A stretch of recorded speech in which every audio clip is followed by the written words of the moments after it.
문화책 22쪽 22쪽 펴세요.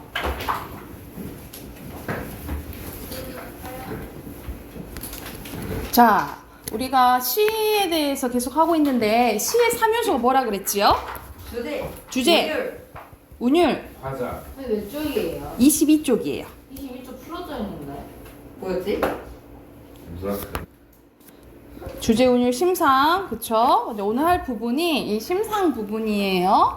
자, 심상은 같은 말로 이미지입니다. 시를 읽을 때 떠오르는 구체적인 모습이나 움직임, 상태를 의미하는데 우리가 보통 심상하면 감각적 이미지 떠올리시면 돼요. 우리가 다 오감각이 있죠. 그쵸? 오감각을 통해서 얻을 수 있는 이미지를 감각적 이미지라 하고요. 이거의 효과는 첫 번째, 시적 상황이나 정서를 형성합니다. 형성하는 단어가 많이 나오지, 그치?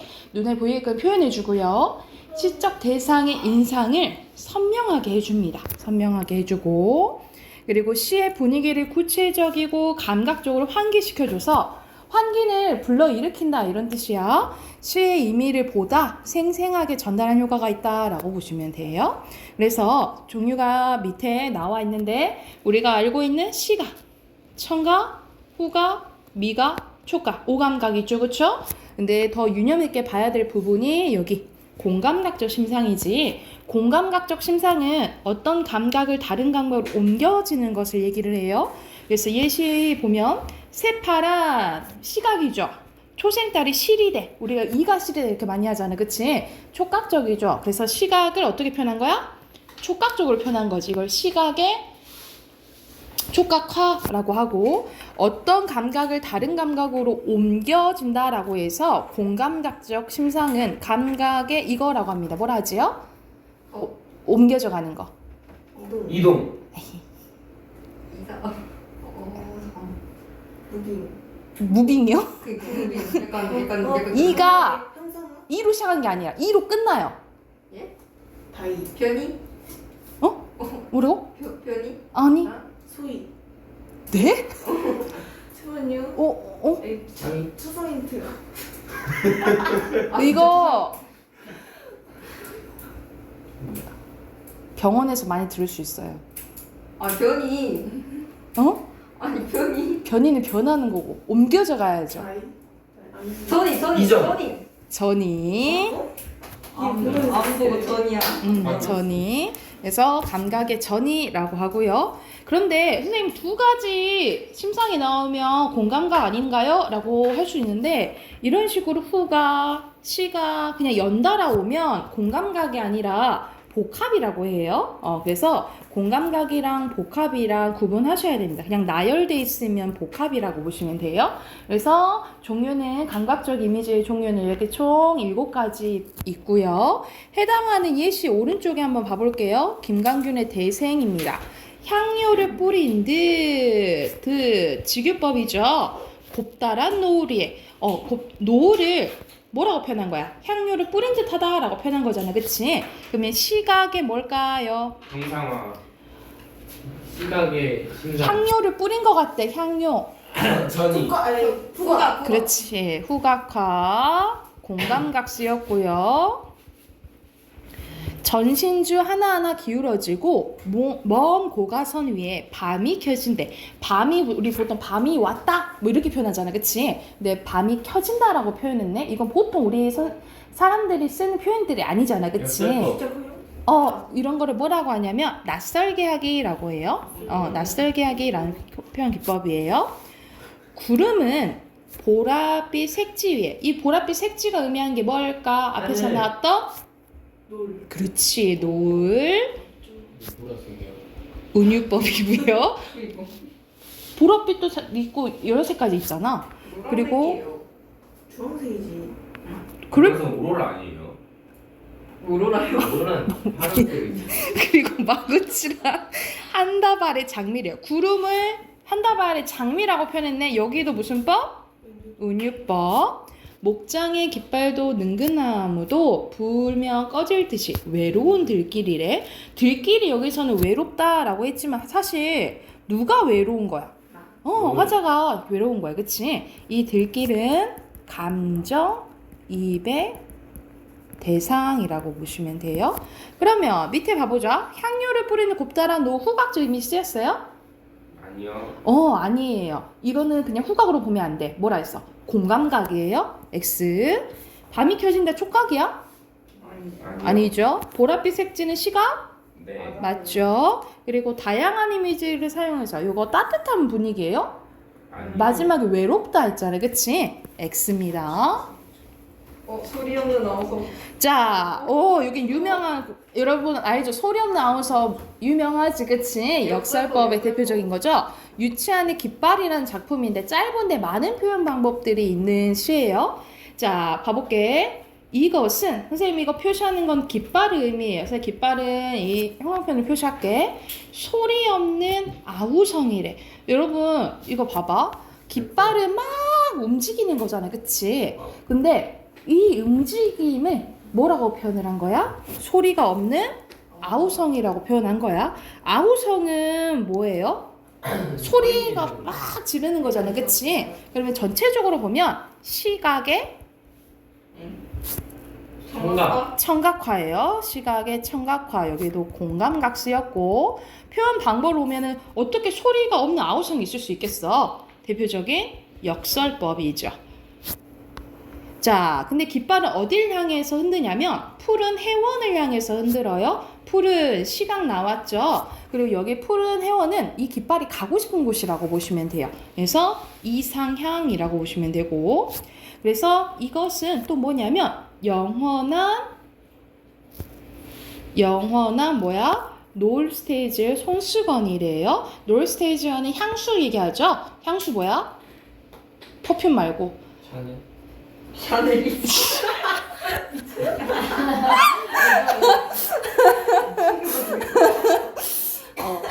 고향을 그리워하는 마음, 그 향수. 놀스테이지의 손수건이라는 거죠. 막 가고 싶어 하는 거야. 그러한 마음을 또 순정에 비유합니다. 순정은 또 깃발 얘기하는 거야. 물결 같이 지규법, 바람에 나부끼고 오로지 맑고 고든 이념의 표대 끝에 자 지금 깃발은 막 푸른 해원을 가고 싶어. 거길 향해서 막 바닥바닥 움직여요. 그런데 이 깃발은 어디에 꽂혀져 있어? 이 깃대에 묶여져 있어. 그러니까 가고 싶어도 갈 수 있어 없어? 갈 수 없는 거야. 그래서 여기서는 우리도 그런 거 있잖아요. 하고 싶은데 할 수 없는 한계. 그런 거에 대해서 얘기한 부분이라고 생각하시면 돼요. 그러면 당연히 내가 가고 싶은데 못 가면 슬프겠죠. 그치? 그래서 어떤 단어가 나와? 애수라는 표현이 나와. 슬플 애자예요. 애수는 예수가 아니라고. 예수요? 아니에요. 애수. 슬플의 애수라고. 슬픈 마음. 백로처럼 지규법 날개를 폈다라는 거죠. 그러니까는 우리가 한계는 있어. 한계를 직시하지만 계속해서 이상향에 대해서 가고 싶어하는 마음을 표현한 시라고 생각하시면 돼요. 그러면 깃발을 어떤 이미지로 바꿔놓고 있어? 시각적 이미지를 청각적 이미지로 바꾸고 있고요. 그러면 어떤 심상이에요? 공감각적 심상이죠. 그리고 백로는 흰색이잖아. 또 색깔 나오는 거 어디 부분에 있지?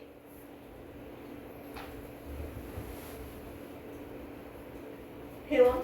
그렇지. 푸른 해원이에요. 자, 또 넘겨봅시다. 넘겨보면 이 감각 말고도 여러 가지 이미지가 나와요. 대표적인 게 역동은 움직이는 거, 정적은 움직임이 없는 거죠. 반대 개념이에요. 이것도 상승 올라가는 거, 하강 내려가는 거, 뭐 보통 떨어진다 이런 단어를 통해서 알 수가 있겠죠. 그리고 긍정적 이미지, 부정적 이미지, 생기는 이미지, 없어지는 소멸 이미지. 이거는 뭐 말이 쉬우니까. 근데 맨 마지막 부분 봐볼게요. 맨 마지막 보면은 원형적 이미지가 나와요. 그쵸? 원형적 이미지 한번 표시해보자. 원형적 이미지는 인류가 삶을 통해서 보편적으로 형성하는 이미지야. 그러니까 인류가 보편적으로. 보편은 누구에나 해당되는 걸 얘기하는 거잖아. 그치? 이게 뭐냐면 인간이라면 떠올릴 수 있는 이미지를 얘기한다라고 보시면 돼요. 해봐. 물 하면은 네가 생각할 때 어떤 이미지니? 물. 시원함. 윤찬아, 불은? 뜨거움. 그렇지. 또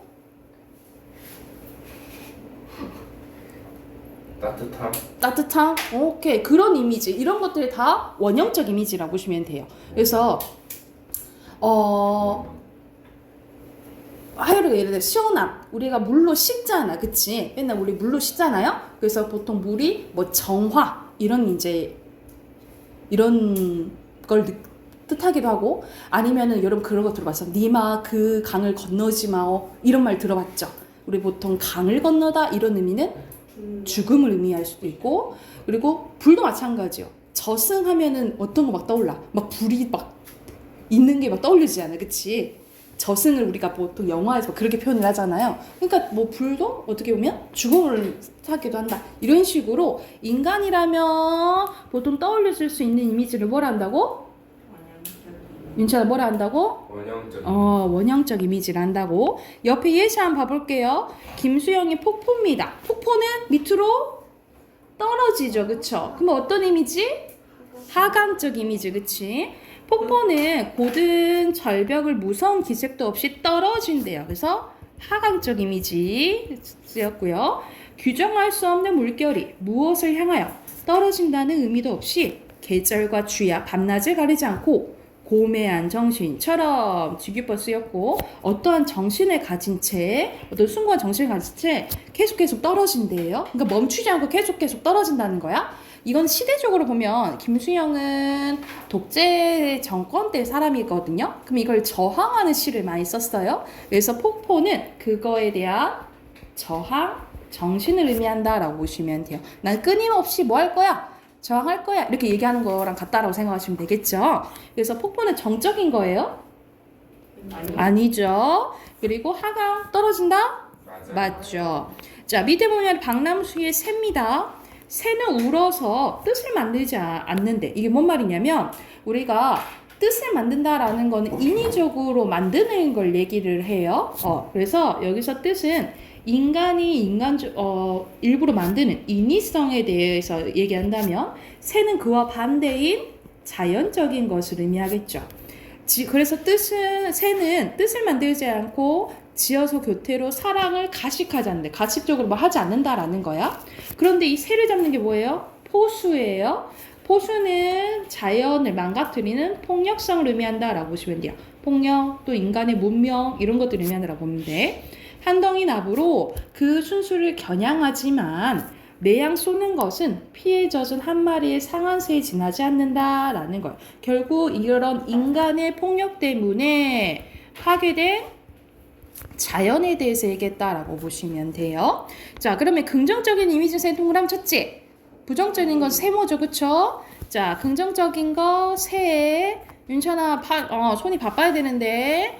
그리고 부정적인 것은 포수, 납 이렇게 보시면 되겠죠. 됐나요? 자, 그 다음 강은교의 우리가 물이 되어입니다. 자, 우리가 물이 되어 만난다고 한다면 이란 상황을 가정했네요. 그쵸? 가정법 쓰였고, 가문은 가물다. 우리 가뭄 있잖아. 가뭄. 우리 없는 거. 그 가물다예요. 가문. 어느 집에서도 좋아하지 아니라. 당연히 물이 온다면 가문 집에서는 당연히 좋아하겠죠. 그래서 일부러 의문형식으로 표현한 무슨 법이에요? 서리법이에요. 우리가 키 큰 나무와 함께 서서 우르르 의성어 비 오는 소리로 흐른다고 한다면 좋을 거야. 그러나 근데 지금 우리는 물로 못 만나. 뭐로 만나야 된대? 불로 만나야 된대요. 자, 불은 어떤 이제 이미지가 있냐면 태워요. 태우면 뭐가 남아요? 열정. 재가 남아요. 그치? 재가 남아. 그래서 자, 수치됐다라고 하네. 그러니까 어떤 희생을 의미한다라고 보시면 돼요. 그러니까는 우리가 좋게 물이 돼서 만나서 우리가 나무들은 막 물을 먹고 막 자라고 하잖아. 푸르푸르. 이런 식으로 만나면 좋겠지만 우리는 어떻게 만날 수밖에 없어. 불로 만날 수밖에 없어. 그러면 뭐가 있을 수밖에 없어요? 희생이 있을 수밖에 없다라고 얘기하는 부분이야. 그래서 키 큰 나무와 비는 생명력이 있는 물의 이미지고요. 이 시는 생성과 포용의 이미지인 물이랑 없어지는 소멸의 이미지인 불과 대립적인 구도를 가지고 있다라고 보시면 돼요. 그러니까 대조가 있는 거지. 됐을까요? 자, 그러면 적용하는 문제 뒤로 넘겨볼게요. 뒤로 넘겨보면 우리가 모의고사를 풀어봤지만 이런 식으로 두 작품이 있고 두 작품의 공통점이나 차이점을 묻는 문제가 많이 나온다라고 생각을 하시면 돼요. 게다가 복합 지문이 있으면 이 시 두 개에다가 수필이 하나 더 끼거든요. 이런 식으로 나온 경우도 있어요. 근데 여기서는 이제 시 두 개 나왔네. 박두진의 꽃구름 속에와 곽재구의 새벽편지라는 작품입니다. 바로 두 개 분석해보고 해당하는 문제 5문제 있죠. 문제 풀어볼게요. 자, 첫 번째 봐볼게. 꽃바람이래. 우리가 꽃은 봄에 보통 많이 피잖아요. 그치? 그래서 보통 약간 긍정적인 이미지라고 보시면 돼요. 꽃바람 마을마다 혼운이 불어오라. 복사꽃, 살구꽃, 화난, 원래 화난이지 그치? 화난 속에 구름처럼 지규법, 꽃구름 화한 속에 이런 식으로 비슷한 문장 구조 반복되죠? 대구법. 대구법. 꽃가루 흩뿌리여 마을마다 진한 꽃향기 풍겨라. 어떤 심상 쓰였어요? 후각적 심상 쓰였네.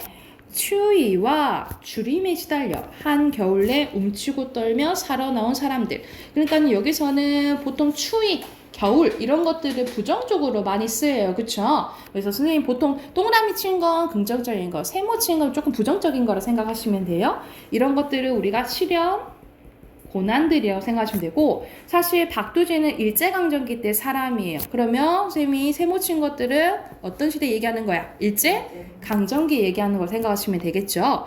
서러운 얘기 여기도 반복되네. 다 까맣게 있고 힘들었던 거 다 잊고 꽃향에 취하여 아득하니 이 꽃구름 속에 쓰러지게 해라. 나비처럼 지규법 쓰러지게 해라. 이게 무슨 말이냐면 자, 우리가 한겨울이 일제강점기라면 그럼 봄은 어떤 걸 의미하는 걸까? 조국의 광복을 의미하겠죠. 근데 이 봄을 나타내는 게 꽃바람이랑 꽃향기야. 그치? 이 조국의 광복을 제대로 느껴라 라는 말을 하는 시라고 보시면 돼요. 그래서 겉으로 보면 주제는 봄을 즐겨라 라는 의미입니다. 그래서 두 개 쓸게요. 주제 첫 번째 아름다운 봄을 만끽해라 라는 게 겉으로 볼 때 주제라면 자 우리가 반영문적 관점으로 보면 시대적으로 보면은 일제강점기 조국 지나 조국 광복된 거라고 했지. 그래서 조국 광복의 기쁨을 누리기를 염원하고 있다라고 보시면 돼요. 염원은 간절히 바란다라는 뜻이에요. 염전이요. 염원이요.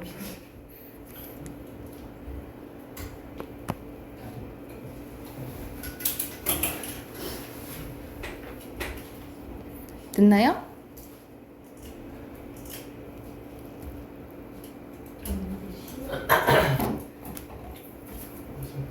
선생님 화장실 갔다 오는데요.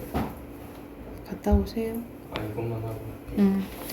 자, 두 번째는 새벽 편지예요. 그러면은 새벽이 어떤 이미지를 갖고 있는지 한번 봐볼게요. 새벽에 깨어나서 반짝이는 별을 보고 있으면 우리가 별은 하늘에 있는 거잖아요. 그치? 그래서 보통 하늘에 있는 거 별, 해, 달 이런 것들 다 그런 건 아니지만 보통 우리가 하늘을 올려다보잖아요.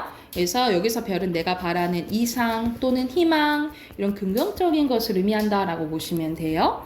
이걸 보고 있으면 이 세상의 깊은 어디에 마르지 않는 사랑의 샘 하나가 출렁이고 있을 것 같대. 야 긍정적인 걸 바라는 거죠. 고통과 쓰라림과 목마름의 정령들은 잠들고 이런 시련, 고난들이 지나고 이런 뜻이라고 생각하면 되겠지, 그치? 눈시울 붉어진 인간의 혼들만 깜빡이는 아무도 모르는 고요한 그 시각. 그 고요한 시각이 뭐야? 새벽이라는 소리죠, 그쵸? 아름다움은 새벽의 창을 열고 우리들 가슴에 깊숙한 뜨거움과 만난대요. 촉각도 쓰였네, 그지? 그래서 나는 다시 고통하는 법을 익히기 시작해야겠대.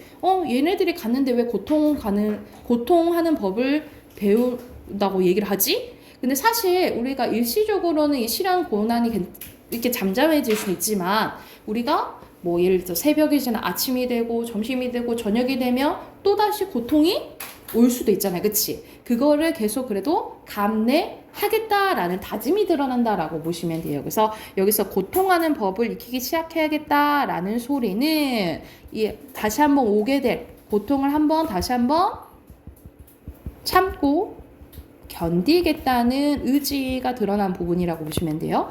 고통을 참고 견디겠다는 화자의 의지가 드러나는 부분이라고 보시면 돼요. 그래서 이 사람은 고통하는 법을 익히기 시작해야겠대. 왜? 이제 밝아올 아침에 자유로운 새소리를 듣기 위해서 따스한 햇살과 촉각도 나왔네요.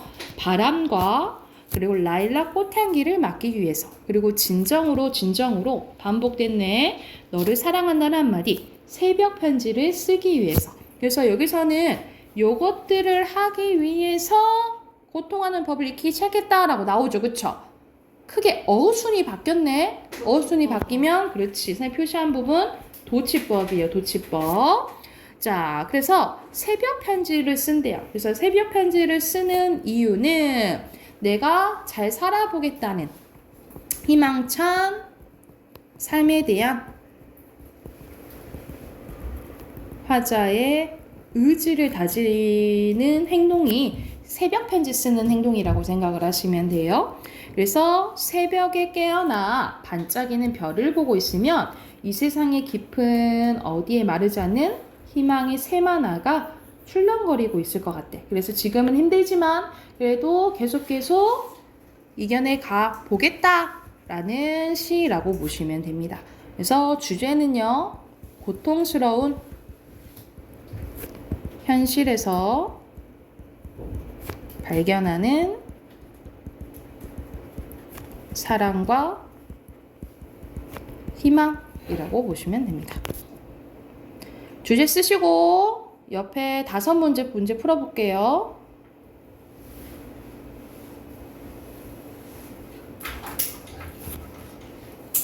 선생님이 하나 또 빼먹었다.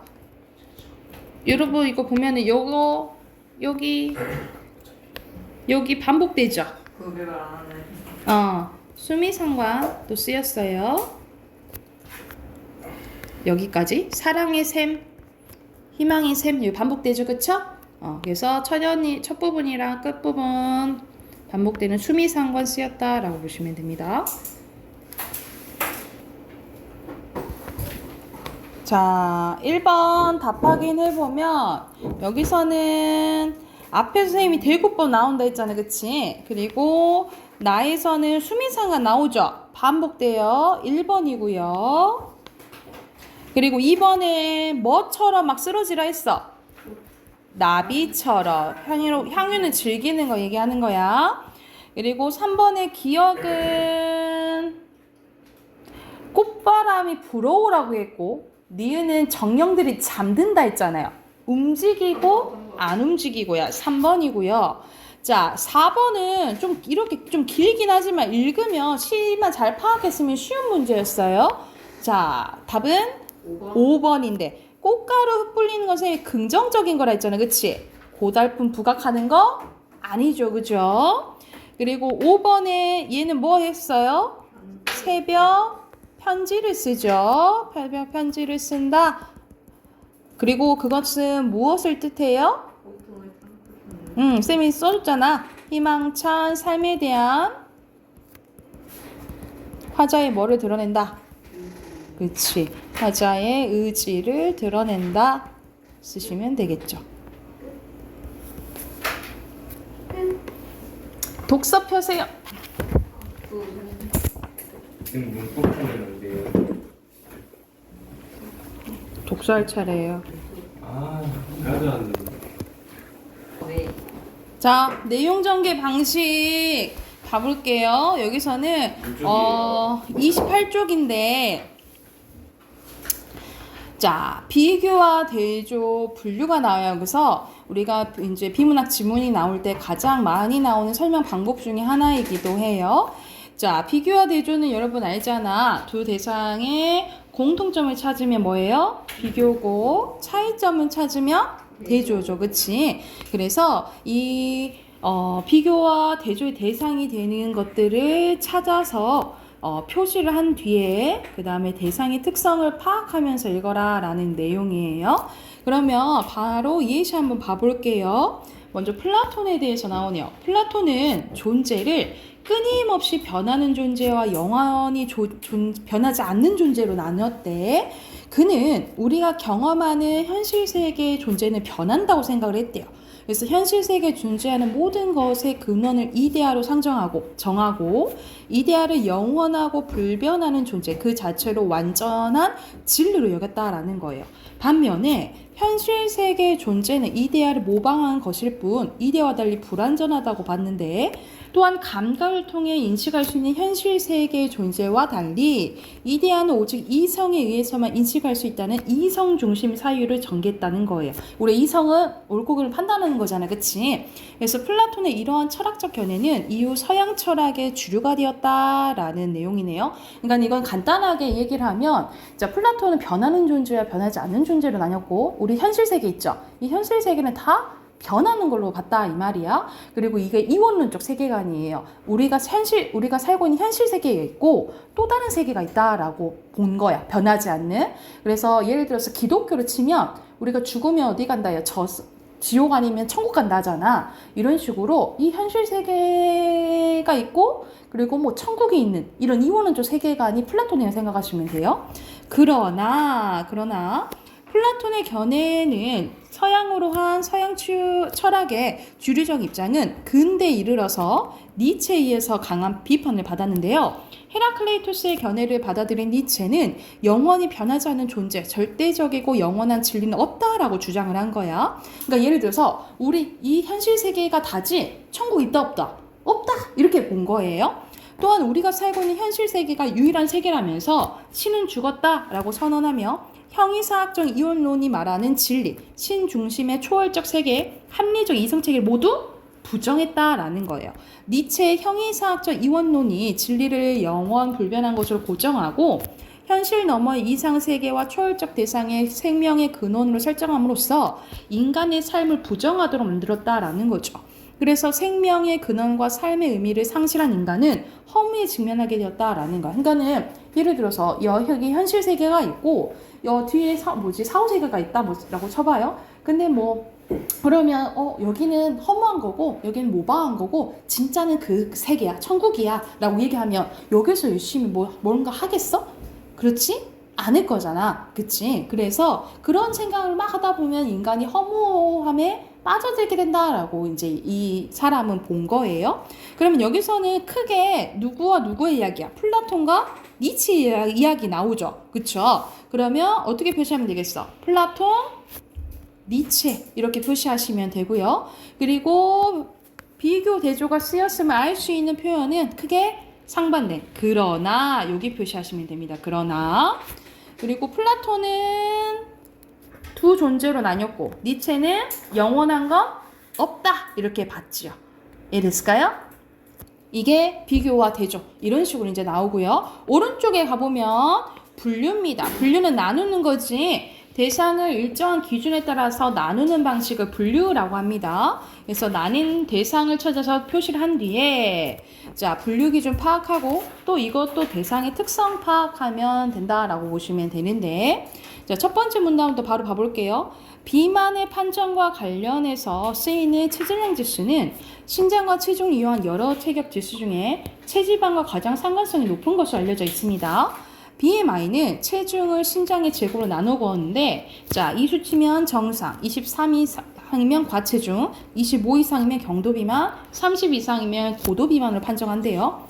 그러나 운동선수처럼 근육량이 많은 사람은 체지방량이 적어도 상대적으로 BMI가 높을 수 있는데, 이처럼 BMI는 체지방량에 대한 추정만 가능할 뿐 체지방량을 정확하게 알려줄 수 없다는 단점이 있대요. 그렇다면 BMI를 단점 보완할 수 있는 체지방 측정 방법은 어떤 게 있을까? 그럼 체지방 측정 방법 나오겠지, 그치?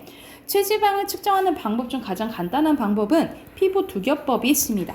이 방법은 살을 캘리퍼스로 찝어서 피하 지방의 두께를 잰 후 통계 공식에 넣어서 체지방을 산출합니다. 하지만 이 방법은 측정 부위나 측정자의 숙련도에 따라 측정 오차가 발생할 수 있고 내장 지방을 측정할 수 없다는 한계가 있대요. 그 다음에 수중 체중법이 나오는데, 이거는 신체를 물에 잠근 후에 수중 체중을 측정하고 물박 체중을 비교하여 체지방량을 계산하는 방법인데, 체중은 체지방과 제지방의 합이래요. 체지방은 밀도가 0.9로 물에 뜨고요. 제지방은 밀도가 1.1로 물보다 높아서 가라앉는데, 그러므로 체지방량이 많을수록 수중 체중이 줄어들어서 물박 체중과의 차이가 커진다는 거죠. 이 차이를 이용해서 체지방량을 얻을 수 있다라고 나오네요. 그러면 여기선 구분된 두 대상이 두 가지 나오죠. 피부 두겹법이랑 뭐야? 수중 체중법이죠. 동그라미 치시면 되고, 그리고 이것을 분류한 기준은 선생님이 네모쳤죠. 체지방 측정 방법 표시하시면 됩니다. 됐나요? 해성 뭐예요? 됐어요? 자, 그리고 빈칸 바로 넣을게요. 피부 두겹법이죠. 살을 짓는다 했으니까 이건 피하 지방이고요. 그리고 수중 체중법, 그리고 비교예요. 자, 그러면 해당하는 문제, 뒤에 문제 푸셔야겠죠? 30페이지부터 33페이지까지 문제 풀고 답 확인해 볼게요. 네.